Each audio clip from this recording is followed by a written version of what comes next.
Nandito tayo ngayon sa Barangay Nabaoy sa Malay, Aklan. Itong lugar na to, marami kang makukuhang iba't ibang pagkain at isa dito ay yung giant freshwater shrimp or ang tawag nila, ano nga ba yun ate? Ang tawag sa inyo? Ugang po. Ugang. Yes po. Ugang. O kaya Ulang. Patuyaw. Patuyaw. So si Ate Jean, tuturuan tayo kung paano kumuha ng patuyaw.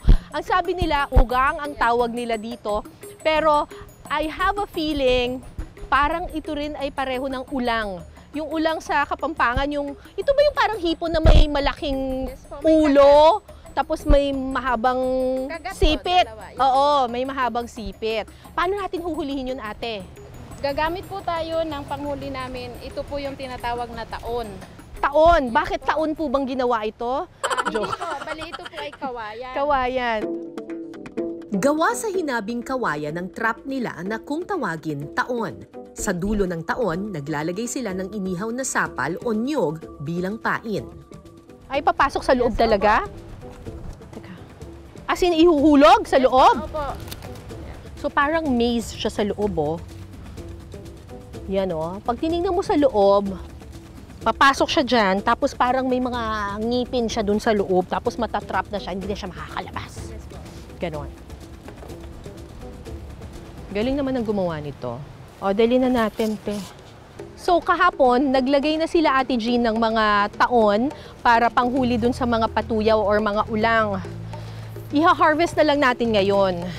Pero syempre, maglalagay pa rin tayo ng mga ganito para bukas, meron na namang makukuha.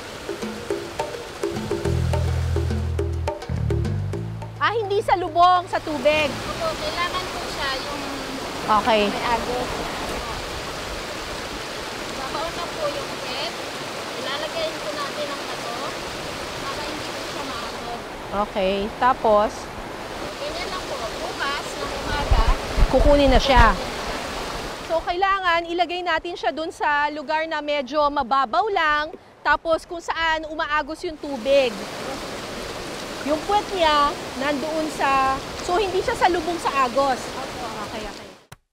Ang patuyaw o ulang ay kilala rin bilang freshwater river prawns.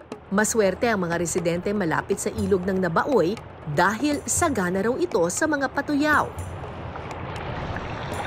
So, ito yung overnight na nilagay nila dito. Titingnan natin kung may nahuli na ba.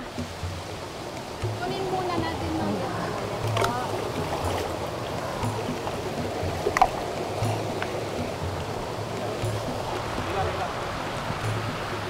Oh, may huli! Ha? ganyan nyo po para makita nyo po yung laman yan. Oh, may nakita nga ako eh. Yun. O, tara, ilagay natin dito. Tapos gaganin nyo. Ay, ang liit! Ay, ayun na!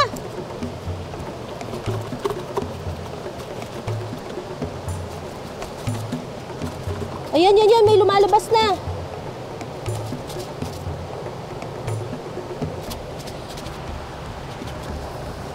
Ayan, ang kabay.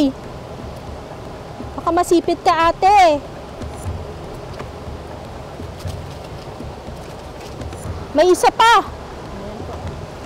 Okay. Wala na. Ayan. O, tara. Luto na natin to. Tumatalon pa.